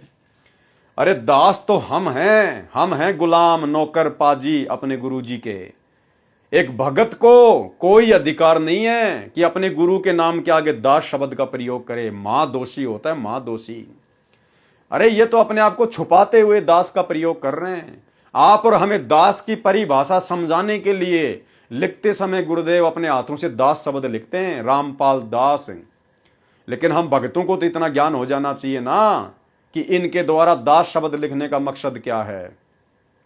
और आप भगत होकर, मुख्य भगत होकर, और फिर भी आप जी अपने गुरुजी के नाम के आगे दास शब्द लिख रहे हो, आपको डूब के मर जाना चाहिए, डूब के।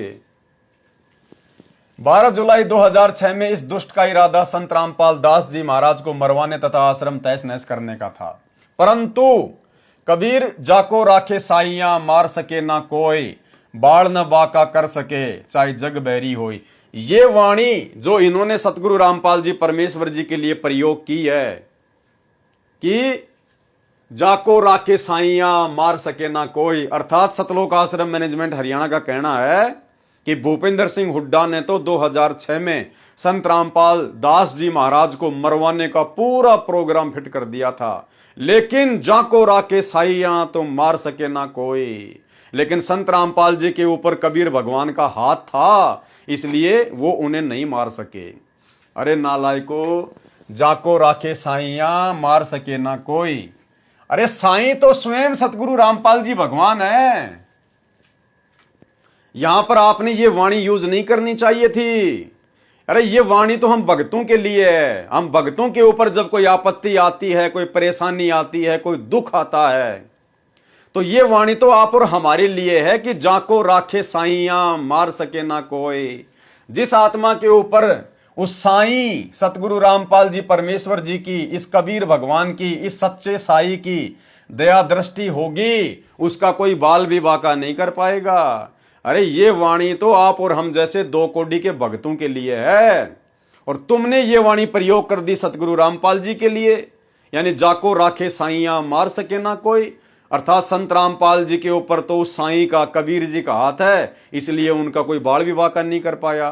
तो तुम अपने गुरु जी को क्या समझ रहे हो? कबीर या कबीर का गुलाम या कबीर का नौकर, इसी को कहते हैं भाई और बहनों गुरु को मानुष मानना। इसलिए तो गरीबदास जी ने बार बार कहा था कि गुरु मानुष कर जानते, वो नर कहिए अंध, ओवे दुखी संसार में आग गए यम के फंदे।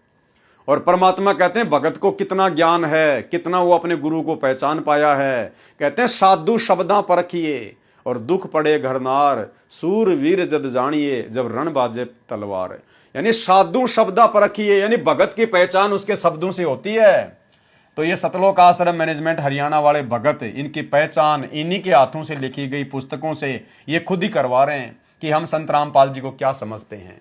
केवल मानुष माना इन्होंने सतगुरु रामपाल जी परमात्मा को, और गुरु को मानुष मानने वाली आत्मा ही इतनी बड़ी बड़ी गलतियां कर सकती हैं जो इन्होंने की 2014 बरवाला कांड में। मीडिया को अपने प्रभाव में लेकर संत जी तथा सतलोक आश्रम करोथा को इतना बदनाम करा दिया कि आम जनता भी संत जी से घृणा करने लगी।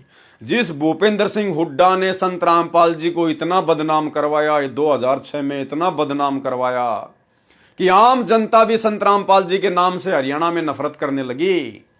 और उसी भूपेंद्र सिंह हुड्डा को 2019 में संत रामपाल जी के परिवार ने अपना दामाद बना लिया, अपना बाप बना लिया। खुद तो सपोर्ट किया सो किया, बाकी संगत के भी कर्म फुड़वा दिए। ऐसे व्यक्ति को वोट डलवाकर, ऐसे व्यक्ति का संगत से समर्थन करवाकर। तो भाई और बहनों, विचार कर लो काल का दूत कौन है संगत में। संत रामपाल जी के ये सतलोक आश्रम मैनेजमेंट हरियाणा वाले, उनके परिवार वाले दुश्मन है या उनके मित्र हैं? सबसे बड़ा गुरुद्रोही कौन है? संत जी तथा सतलोक आश्रम करोथा को इतना बदनाम करा दिया कि आम जनता भी संत जी से घृणा करने लगी।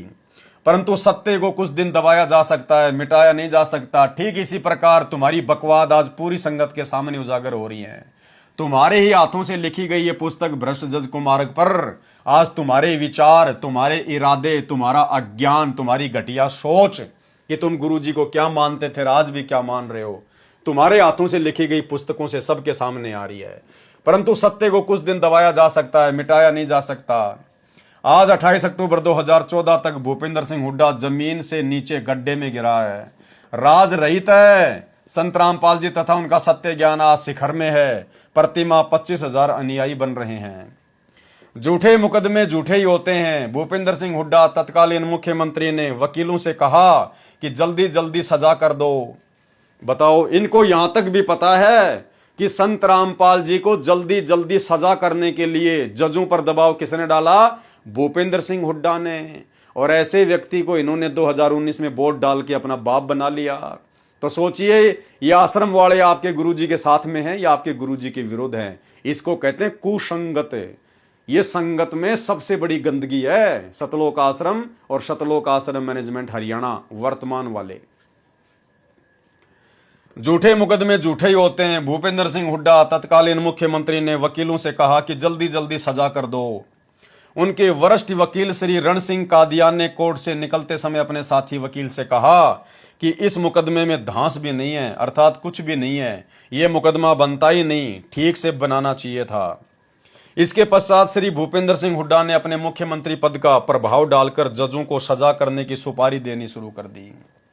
जिस व्यक्ति ने आपके गुरुजी को सजा करवाने के लिए जजों को सुपारी देनी शुरू कर दी, कौन लिख रहा है? गुरुजी का परिवार लिख रहा है, आश्रम मैनेजमेंट लिख रहा है, मुख्य सेवादार लिख रहे हैं अपने हाथों से।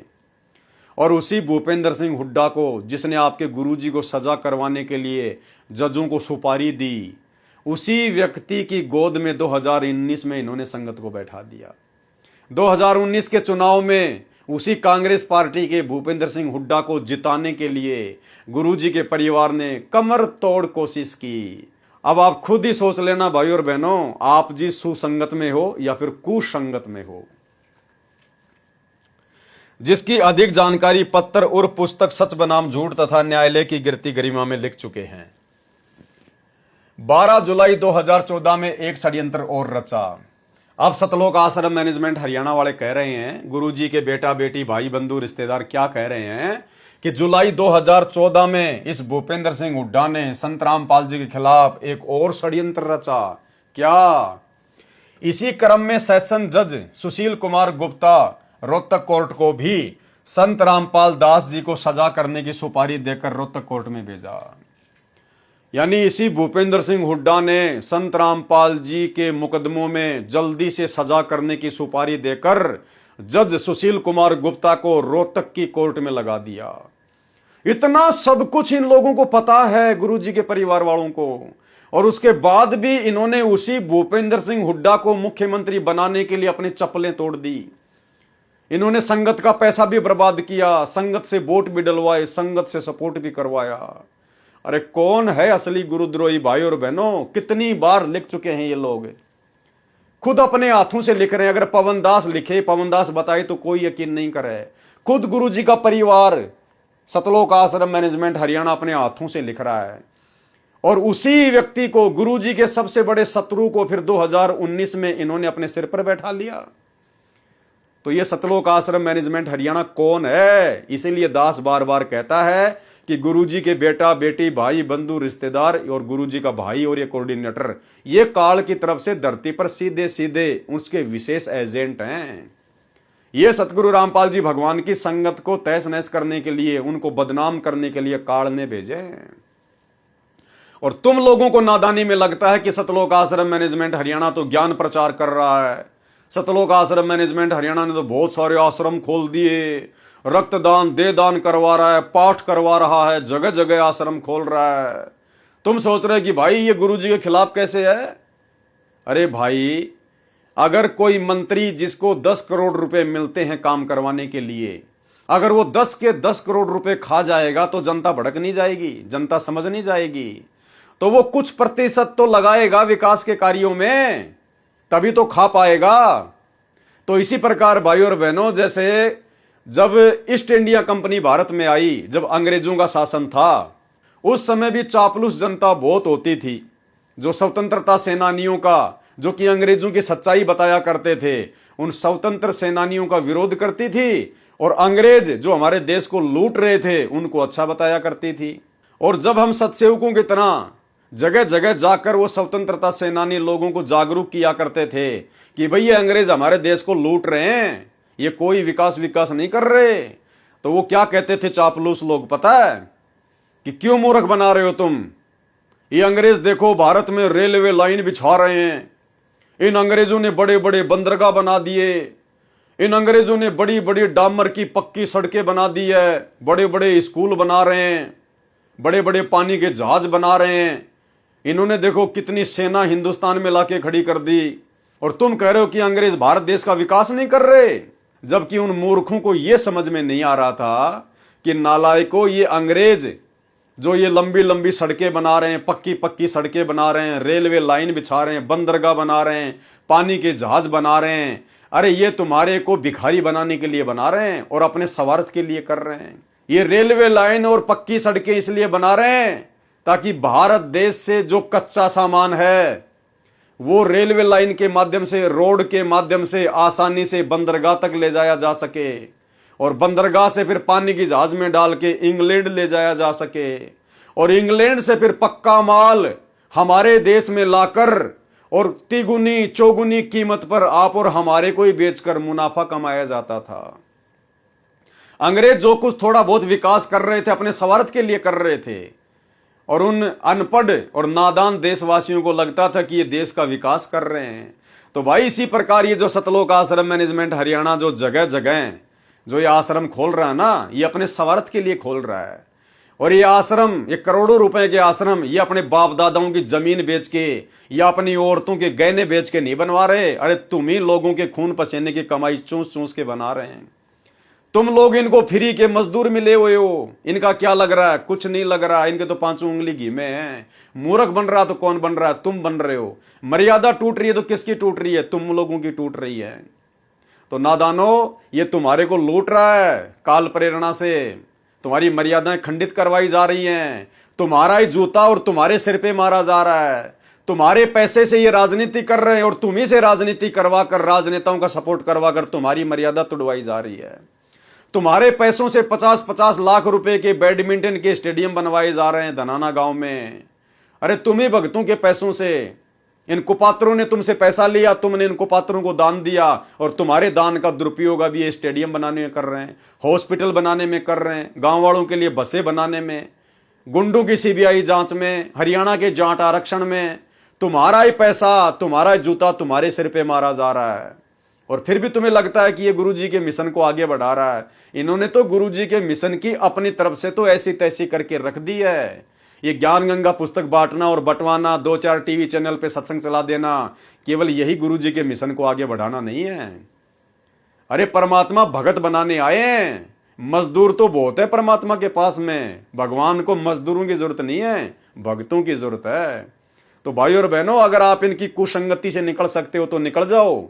जब तक गुरुजी नहीं आते हैं तब तक ज्ञान को आधार बनाओ, साथ संगति से जुड़ के अपने गुरु को भगवान बनाओ और घर को आश्रम बनाओ।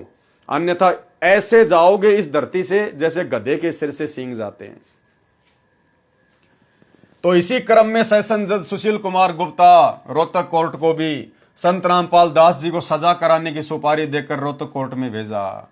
यानी तुम्हारे गुरुजी के दुश्मन को इसने 2019 में वोट डलवाए, जिसने संत रामपाल जी के मुकदमों में सजा करवाने के लिए रोहतक कोर्ट में स्पेशल जज नियुक्त किया। कुछ विशेष श्री सुशील कुमार गुप्ता जी हिसार शहर में कंज्यूमर कोर्ट में जज लगे थे। सूत्रों का कहना है, यानी इनके पास में कोई सबूत नहीं है, सतलोक आश्रम मैनेजमेंट हरियाणा के पास में इस बात का सबूत नहीं है, इसलिए इन्होंने ये कहा सूत्रों का कहना है, यानी हवाई बात है। सूत्रों का कहना है कि श्री भूपेंद्र सिंह हुड्डा ने पहली शर्त रखी थी कि मेरा एक कार्य है, संत रामपाल जी महाराज का एक मुकदमा नंबर 198/2006 रोहतक कोर्ट में चल रहा है, उसमें 6 महीने के अंदर अंदर सजा होनी चाहिए। किसने कहा? भूपेंद्र सिंह हुड्डा ने। इसी शर्त पर सेशन जज सुशील कुमार गुप्ता ने सेशन जज लगते ही जुल्म ढाने शुरू किए, जिसकी संपूर्ण जानकारी कृपया पढ़ें पेज नंबर 25 से 39 पर। श्री भूपेंद्र सिंह हुड्डा ने हाईकोर्ट के भ्रष्ट जजों को अपना सहयोगी बना ही रखा था। सेशन जज सुशील कुमार गुप्ता ने संत रामपाल दास जी महाराज की कोर्ट में निजी तौर पर उपस्थिति होने से दिनांक 12/2/2014 को स्थायी हाजिरी माफी कर दी। इसने कोर्ट में ओपनली कहा था कि इस मुकदमा नंबर 198/2006 का निपटारा जल्दी करना है, इसलिए बार बार हाजिरी माफी की कोई आवश्यकता नहीं है। हमारे महाराज जी से एफिडेविट लेकर स्थायी हाजिरी माफी कर दी तथा छोटी छोटी तारीख लगाकर अपना वायदा पूरा करना चाहा। इस मुकदमे में 38 मुलजिम बना रखे हैं। भगत विजय दास, अब ध्यान से सुनना भाई और बहनों, भगत विजय दास मानसिक परेशानी के कारण कोर्ट में उपस्थित नहीं हो सका, जिस कारण से गवाहियां नहीं हो सकी। ये कौन है भगत विजय दास? ये वही व्यक्ति है जिसने क्रोथा कांड का रहस्य नामक पुस्तक लिखी थी। अब देखो भाई और बहनों, ये बड़े बड़े भगत आज मेंटल होके घूम रहे हैं। ये बड़े बड़े भगत आज मेंटल होके घूम रहे हैं। क्यों? क्योंकि इन्होंने मनमाना आचरण किया। क्रोथा कांड में भी मनमाना आचरण किया, गुरुजी की एक नहीं मानी, और बरवाला कांड भी मनमाना आचरण किया, गुरुजी की एक सलाह नहीं मानी। अंत में क्या नतीजा निकला? वो बसंत सैनी भी पागल, वर्तमान में रोहतक में उसका इलाज चल रहा है, मेंटल घोषित है, जो आप लोगों को सार शब्द देता है, सार नाम देता है इन आश्रमों में। और ये क्रोथा कांड का रहस्य नामक पुस्तक का लेखक भगत विजय दास, ये भी मानसिक परेशानी के कारण कोर्ट में उपस्थित नहीं हो सका। अरे संत रामपाल जी के भगत को काहे की मानसिक परेशानी? संत रामपाल जी का भगत तो उनसे उपदेश लेने के बाद में मानसिक परेशानी से बाहर निकलता है। और जिन बड़े बड़े भक्तों को बड़ा बड़ा भगत मान के ये नादान संगत उनकी कुसंगति करने जाती है उन आश्रमों में, अरे वो तो खुद मानसिक परेशानियों का शिकार है। अरे ये तो पागल बन के घूम रहे हैं, मेंटल हॉस्पिटल में इन लोगों का इलाज चल रहा है। तुम किन लोगों के पास जा रहे हो? किन पागलों के पास जा रहे हो तुम? ये खुद बड़े बड़े भगत अपने हाथों से लिख रहे हैं अपनी आप बीती। तो भैया घर बैठ के भक्ति कर लो, अगर भगवान चाहिए तो। नौटंकी करनी है तो बात अलग है। भगत विजय दास मानसिक परेशानी के कारण कोर्ट में उपस्थित नहीं हो सका, यानी वो घर से भाग गया, पागल हो गया। लोग उसको ढूंढ रहे थे लेकिन वो मिल नहीं रहा था, जिस कारण से वो कोर्ट में नहीं जा पाया, जिस कारण से गवाहियां नहीं हो सकी। जज महोदय तो अपनी सुपारी पूरी करने के लिए कटिबद्ध थे, इसलिए विजय के 2 जमानतियों पर 1-1 लाख रुपए का जुर्माना कर दिया तथा संत रामपाल जी महाराज की स्थायी हाजिरी माफी कैंसिल करके सर्वे भक्तों को जो इस झूठे मुकदमे में मुलजिम बना रखे हैं तथा संत रामपाल दास जी महाराज को जेल में डालने तथा शीघ्र अतिशीघ्र गवाही कराकर 1-2 महीने में अर्थात अक्टूबर से पहले विधानसभा चुनाव से पहले सजा करके सुपारी पूरी करनी चाहिए। उसी समय 5/6/2014 को हाईकोर्ट का भ्रष्ट जज सतीश कुमार मित्तल रोहतक कोर्ट में चेकिंग के बहाने अपना भ्रष्टाचार का हिस्सा लेने गया हुआ था। अब भाइयों बहनों बताओ, इस बात का इन लोगों को क्या पता कि वो दूसरा जज चेकिंग करने के बहाने दूसरे जज से रिश्वत लेने गया था, अपना हिस्सा लेने गया था। ये इस प्रकार की बेहुदी बातें जिनका कोई सबूत नहीं, कोई प्रमाण नहीं, इस प्रकार की बातें इस भ्रष्ट जज कुमारक नामक पुस्तक में लिख लिख कर इन्होंने जजों को खूब भड़काया है। सभी जजों को भड़काया इन्होंने, अच्छे से भड़काया, और भी भयंकर भयंकर कुशब्द उन जजों के लिए इन्होंने प्रयोग किए, जो आगे आप जी पढ़ेंगे। और इसी भ्रष्ट जज कुमारक पुस्तक के कारण इन जजों ने सख्ताई करी 2014 में कि संत रामपाल जी चाहे जमीन के बंकर में क्यों ना छुपा हो, पकड़ के लेके आओ। वे जज इतनी ज्यादा ईर्ष्या करने लग गए संत रामपाल जी से, सतलोक आश्रम मैनेजमेंट हरियाणा की मनमानियों के कारण, इन लोगों के मनमाने आचरण के कारण। रोहतक कोर्ट में चेकिंग के बहाने अपना भ्रष्टाचार का हिस्सा लेने गया हुआ था। 6/6/2014 को स्थायी हाजिरी माफी कैंसिल कर दी तथा 14/7/2014 को जेल भेजने का षड्यंत्र रचा, परंतु परमात्मा जिसका रक्षक है उसका कौन क्या बिगाड़ सकता है। अरे फिर तुम क्यों परेशान हो रहे हो? अगर संत रामपाल जी का कोई परमात्मा रक्षक है, क्योंकि ये संत रामपाल जी के बारे में कह रहे हैं कि परमात्मा जिसका रक्षक है उनको उसका कौन क्या बिगाड़ सकता है। अरे भैया, जब संत रामपाल जी का रक्षक परमात्मा है तो तुम्हारे पेट में दर्द क्यों हो रहा है? फिर तुम क्यों इतनी भागादौड़ी कर रहे हो? तुम क्यों इतनी टेंशन ले रहे हो? फिर तुम क्यों जजों को भड़का रहे हो? ये अनाप शनाप पुस्तकें लिख रहे हो? एक तरफ तो तुम कह रहे हो कि जज चाहे कुछ भी कर ले, जिसका परमात्मा रक्षक है उसका कौन क्या बिगाड़ देगा। यानी तुम्हारे अनुसार संत रामपाल जी का रक्षक है वो कबीर है, और संत रामपाल जी का कौन क्या बिगाड़ देगा। अरे भाई, जब तुम्हें पता है कि संत रामपाल जी का रक्षक परमात्मा है और परमात्मा के रहते सहते संत रामपाल जी का कोई जज कुछ भी नहीं बिगाड़ सकता, फिर तुम्हारे पेट में दर्द क्यों हो रहा है? फिर क्यों तुमने राष्ट्रीय समाज सेवा समिति बनाई? क्यों तुमने ये 3-3 पुस्तकें लिखी उन जजों के खिलाफ? क्यों ऐसे ऐसे अभद्र शब्द लिख के तुमने उन जजों को भड़काया? बरवाला कांड करने के लिए क्यों तुमने जजों को प्रेरित किया? बैठ के अपनी भक्ति करते ना, क्यों नौटंकी कर रहे थे फिर तुम? लेकिन भाई और बहनों, जब जीव काल प्रेरित हो जाता है तो फिर वो बैठ नहीं सकता, फिर वो काल उसको प्रेरणा करता रहेगा, और काल की कुप्रेरणा से फिर वो सारे मनमाने आचरण करता है। और इन्हीं मनमाने आचरणों का नतीजा ये बरवाला कांड। आज 10 साल से जो गुरुदेव भगवान जेल में बैठे हुए ना, अपने इन्हीं नालायक शिष्यों और अपने परिवार की महागलतियों के कारण, इन्हीं के अहंकार के चलते 6/6/2014 को स्थायी हाजिरी माफी कैंसिल कर दी तथा 14/7/2014 को जेल भेजने का षड्यंत्र रचा, परंतु परमात्मा जिसका रक्षक है उसका कौन क्या बिगाड़ सकता है। तत्कालीन मुख्यमंत्री सहित सर्व भ्रष्ट जजों को मुंह की खानी पड़ी। अधिक जानकारी आप जी इस पुस्तक में पढ़ें। भूपेंद्र सिंह हुड्डा झूठा तथा कृतघ्नी व्यक्ति है। कौन लिख रहा है? गुरुजी का परिवार, सतलोक आश्रम मैनेजमेंट हरियाणा वाले अपने खुद के हाथों से लिख रहे हैं कि भूपेंद्र सिंह हुड्डा झूठा तथा कृतघ्नी व्यक्ति है। फिर क्यों 2019 में उसी भूपेंद्र सिंह हुड्डा को अपना बाप बना लिया तुम लोगों ने? अरे उसी झूठे तथा कृतघ्नी व्यक्ति को तुमने क्यों वोट डलवाए? क्यों उसको मुख्यमंत्री बनाने का ठेका लिया, जो तुम्हारे गुरु का सबसे बड़ा दुश्मन है? तो भाई और बहनों, विचार कर लो, संत रामपाल जी के दुश्मन कौन है? सतलोक आश्रम मैनेजमेंट हरियाणा वाले, जो अपने गुरु जी के दुश्मन का सपोर्ट करते हैं। एक अन्य प्रमाण, जब अत्याचारी तत्कालीन मुख्यमंत्री भूपेंद्र सिंह हुड्डा जी सर्व ताकत असफल रही तो इसने मित्र बनकर अपने घटिया उद्देश्य में सफल होने की सोची। 18 जून को डीजीपी सीआईडी श्री अनंत सिंह ढुल का फोन भगत रविंद्र दास जी पूनावाले के पास आया, जो पहले से ही डीजीपी का मिलने वाला था। वही रविंद्र ढाका जिसकी 400-500 गाड़ियां चलती हैं, जिसका महाराष्ट्र में ट्रांसपोर्ट का काम है, उसके पास में फिर क्या हुआ? डीजीपी का फोन आया रविंद्र ढाका के पास में, जो कि संत रामपाल जी का भगत है। यानी फिर मुख्यमंत्री भूपेंद्र सिंह हुड्डा ने एक और चाल चली कि दूसरे तरीके से संत रामपाल जी के भक्तों को थोड़ा सा शांत किया जाए। 18 जून को डीजीपी सीआईडी श्री अनंत सिंह ढुल का फोन भगत रविंद्र दास जी पूनावाले के पास आया, जो पहले से ही डीजीपी का मिलने वाला था। अरे क्या मिलना भाई, काहे की यारी दोस्ती रिश्तेदारी?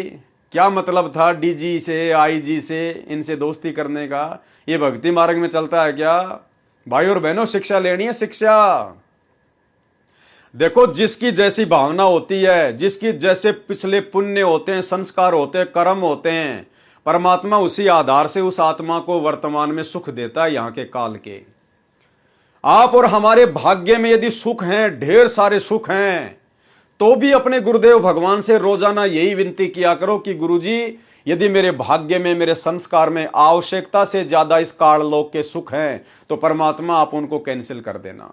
हे मालिक, मुझे तो इसी जन्म में सतलोक जाना है, मेरे परमात्मा साईं इतना दीजिए जिसमें कुटुंब समाव, हम भी भूखे ना रहें, साधु ना भूखा जाए। हे परमेश्वर, यदि इस काललोक में आवश्यकता से अधिक सुख हो गए तो परमात्मा में भक्ति कर ही नहीं पाऊंगा। मैं भक्ति पर लगा अवश्य रहूंगा, लेकिन मेरे भाव आपके चरणों में वैसे नहीं होंगे जिस भाव के चलते मेरी मुक्ति होनी हो। भाई और बहनों, विचार करो, जिस रविंद्र ढाका के 500 ट्रक चलते हों, जिस भगत के 500 कैंटर हों, इतना बड़ा ट्रांसपोर्ट का काम हो, जिस अकेले भगत के 500 ट्रक चलते हों, क्या वो भगत कभी भक्ति कर सकता है? क्या वो भगत इसी जन्म में सतलोक जा सकता है? अरे कितनी परेशानी झेल रहा होगा। अरे विचार करो, आप में से कितने भगत होंगे जिनके पास केवल एक ही टेम्पू होगा।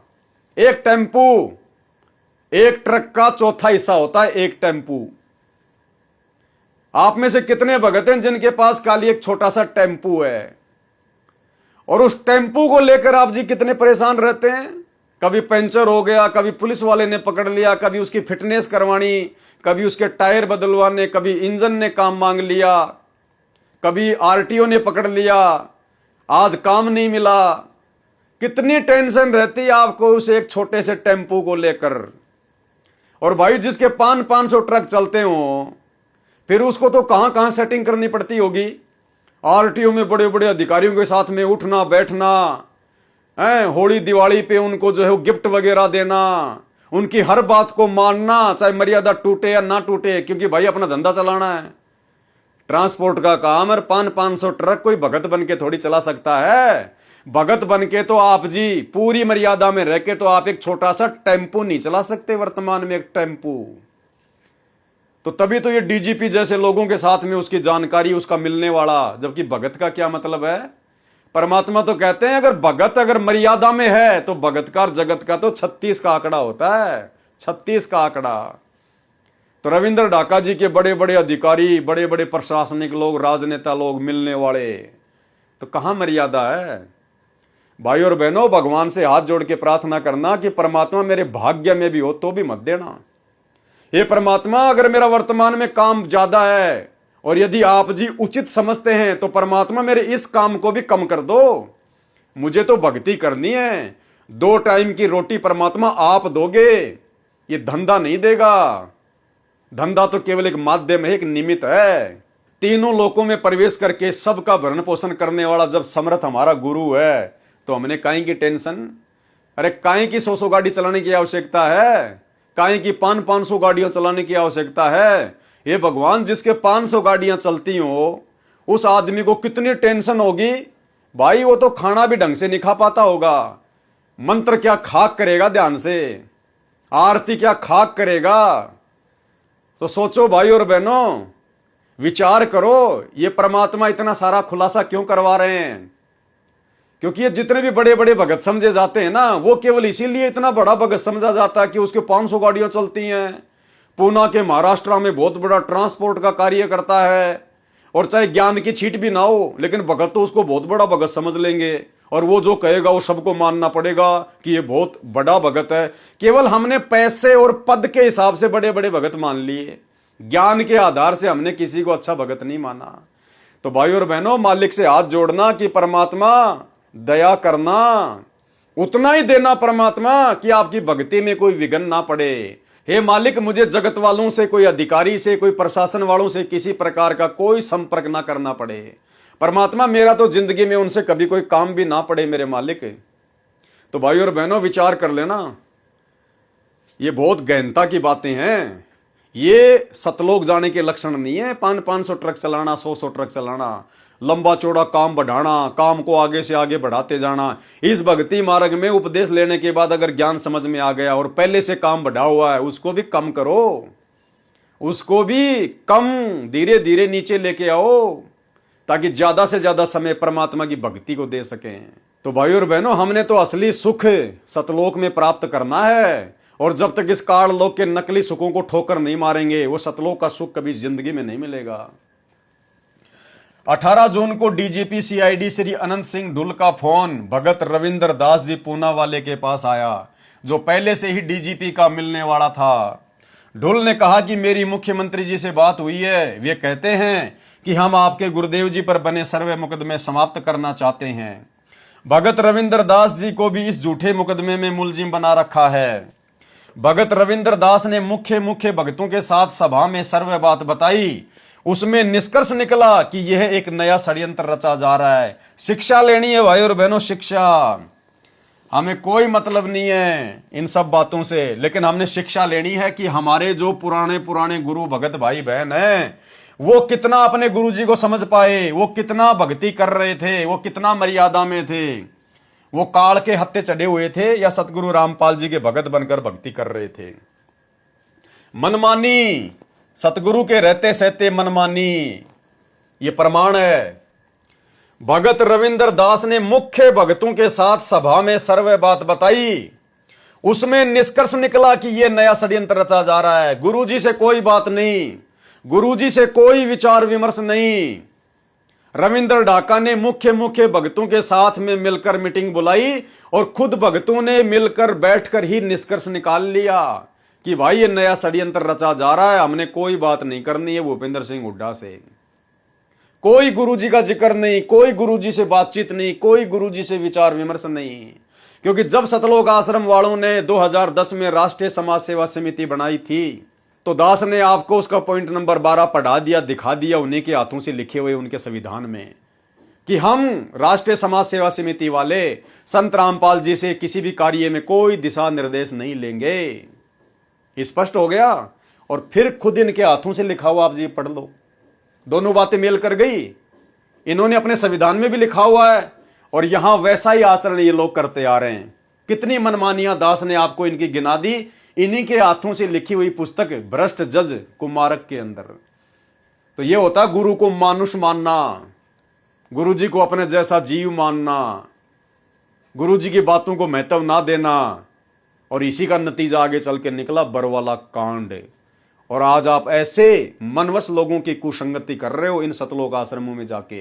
ये खुद तो डूबे हुए हैं, तुम्हारे को भी ऐसी जगह पे डुबोएंगे जहां पे तुम्हें कोई बचाने वाला नहीं मिलेगा। भगत रविंद्र दास ने मुख्य भक्तों के साथ सभा में सर्वे बात बताई, जबकि बात बतानी चाहिए थी संत रामपाल जी को। अपने गुरुजी के पास में जाता सीधा कि गुरुजी ऐसी ऐसी बात है, मेरे पास में फोन आया है, क्या करना है।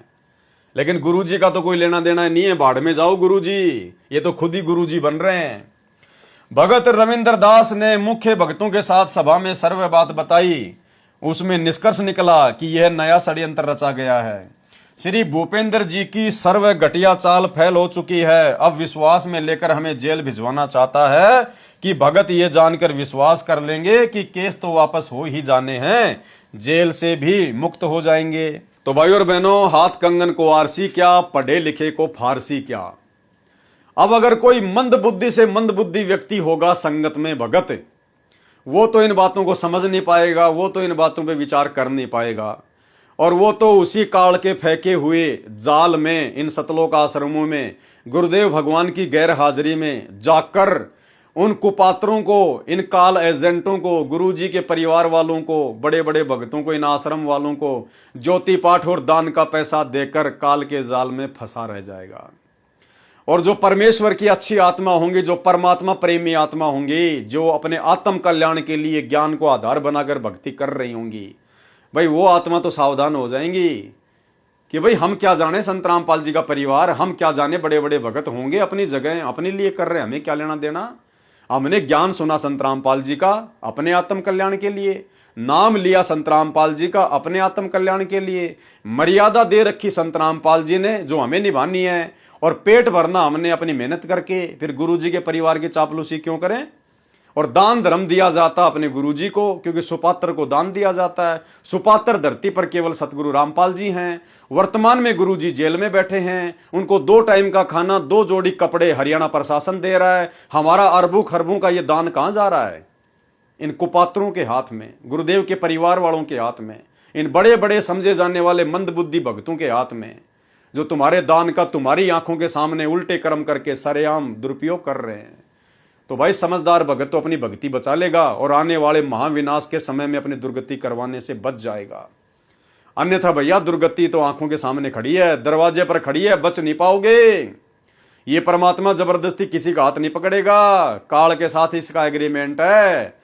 अगर मर्यादा तोड़कर भक्ति पर लगे हुए भक्तों को भी अगर ये बचाएगा तो भाई फिर आने वाले समय में मर्यादा कौन निभाएगा? फिर कौन भक्ति को महत्व देगा कि यार भक्ति करो ना करो, चाहे कैसे भी कर लो, मर्यादा में रहो ना रहो, गुरुजी तो सबको बचा लेते हैं। फिर कौन मर्यादा निभाएगा मेरे भाई? भक्तों विचार कर लेना, अगर बचोगे तो तुम्हारी यदि बैटरी चार्ज है थोड़ी बहुत, यदि तुम्हारे पास में भक्ति है तो तुम्हारी भक्ति से बचोगे। बाकी वर्तमान में 90% संगत ना मर्यादा में है, ना किसी का नाम सही है। सबके ऊपर काल बैठा हुआ है, क्योंकि सबके सब सतलोक आश्रम मैनेजमेंट हरियाणा की कुसंगति के शिकार हैं। और कुसंगति का शिकार कैसे हुआ जाता है, आपको इस वीडियो की शुरुआत में जो पीला पर्चा सतलोक आश्रम मैनेजमेंट हरियाणा वालों ने निकाला है, भगत लक्ष्मी नारायण दास का, जिसको ठग घोषित कर दिया गया, जिसको फ्रॉड घोषित कर दिया गया, जो कि बहुत बड़ा कथावाचक था, हजारों शिष्यों को छोड़कर संत रामपाल जी की शरण में आया, और आज उसको पीला पर्चा निकाल के संगत से बेदखल कर दिया गया है कि ये बहुत बड़ा ठग है, ये फ्रॉड है, इसको कोई पैसा ना दे। अरे भैया उसकी क्या गलती बेचारे की? उसने देख लिया कि मेरे से बड़े बड़े ठग तो इन आश्रमों में बैठे हुए हैं। जो काम मैं पहले करता था ठगी का, वो काम आज ये नाम लेने के बाद भी कर रहे हैं, और फिर भी इनका कुछ नहीं बिगड़ रहा, तो मेरा क्या बिगड़ेगा? उसने भी कर दिया होगा अपना ठगी का काम शुरू। तो ये होता है कुसंगत का नतीजा। अगर वो अच्छी आत्मा साथ संगति से जुड़ जाती तो भाई और बहनों आज वो परमात्मा से दूर ना होती। तो संगत कुसंगत का कितना बड़ा प्रभाव पड़ता है भगत के आध्यात्मिक जीवन में। ये परमात्मा ने इतनी बड़ी बड़ी पुस्तकें, कबीर सागर का सरलार्थ, अन्य पुस्तकें जिनके ऊपर वीडियो बनाने की प्रेरणा दे रहे हैं। अब बताइए भाई और बहनों, ऐसे ऐसे गूढ़ रहस्य परमात्मा ने इन पुस्तकों में छुपा रखे हैं जो गुरुदेव ने सत्संगों में नहीं बताए। क्योंकि भाई और बहनों समय आने पर ही परमात्मा सारे खुलासे करवाता है। तो अब ये ठीक का समय चल रहा है, लास्ट का समय चल रहा है। 2028 लास्ट युग परिवर्तन का समय है। ये 2025 और 26 कितने भयंकर गुजरेंगे किसी को उम्मीद नहीं, किसी को आशा नहीं है। तो विचार कर लेना, भक्ति बचाएगी, मर्यादा बचाएगी। अगर कुसंगति से बाहर नहीं निकले, साथ संगति से नहीं जुड़े, गुरुजी से अपने तमाम कुकर्मों की माफी नहीं मांगी, जो कुकर्म तुमसे गुरुजी का परिवार इन आश्रमों में बुला बुला के, राजनीतियां करवा करवा के, तुम्हारे पैसे का दुरुपयोग करवा करवा के, अपने धार्मिक धंधे के लिए जो गलतियां करवा चुका है, जो कुकर्म करवा चुका है, समय रहते इन तमाम कुकर्मों की माफी अपने गुरुदेव भगवान से मांग लो और साथ संगति की वीडियो देखना शुरू कर दो अगर बचना चाहते हो तो भाई और बहनों, सृष्टि रचना के माध्यम से जो वीडियो बनाने की श्रृंखला जारी है, जिसमें आज हमारा ये 8वें नंबर का वीडियो था। आज के वीडियो में हम केवल इतना ही लेंगे और कल रात्रि 9 बजे गुरुदेव का आशीर्वाद रहा तो फिर एक नई वीडियो के साथ में आप जी के सामने आएंगे। और आगे इस पुस्तक में और क्या क्या मनमाना आचरण सतलोक आश्रम मैनेजमेंट हरियाणा का लिपिबद्ध है, उन्हीं के कर कमलों से लिखा हुआ आपको दिखाएंगे, आपको परिचित करवाएंगे, ताकि आप लोगों की हर प्रकार की भ्रमणा दिलो दिमाग से निकल जाए कि भक्ति करनी है तो अपने गुरुजी पर और अपने गुरुजी के ज्ञान पर विश्वास करना पड़ेगा। बाकी भक्तों के ऊपर, चाहे कोई गुरुजी का बेटा हो, चाहे बेटी हो, चाहे भाई बंधु रिश्तेदार हो, चाहे कोऑर्डिनेटर हो, चाहे किसी के 500 गाड़ियां क्यों ना चलती हों, हमने ब्लाइंड फेथ केवल अपने गुरुजी पे करना है, भक्तों पे नहीं करना। और कोई कितना ही बड़ा भगत हो, यदि वो हमें कोई आदेश देता है, कोई बात बताता है गुरुजी का नाम लेके, वो बात यदि हमारे गुरुजी के सत्संगों से मेल खाती है तो फिर हमारे ऊपर निर्णय लेगा कि हम माने या ना माने। मानने के लिए बाध्य नहीं है कि माननी पड़ेगी, नहीं, हमारे ऊपर निर्भर करेगा कि हम उसके बाद भी उस बात को फॉलो करें या ना करें। क्यों?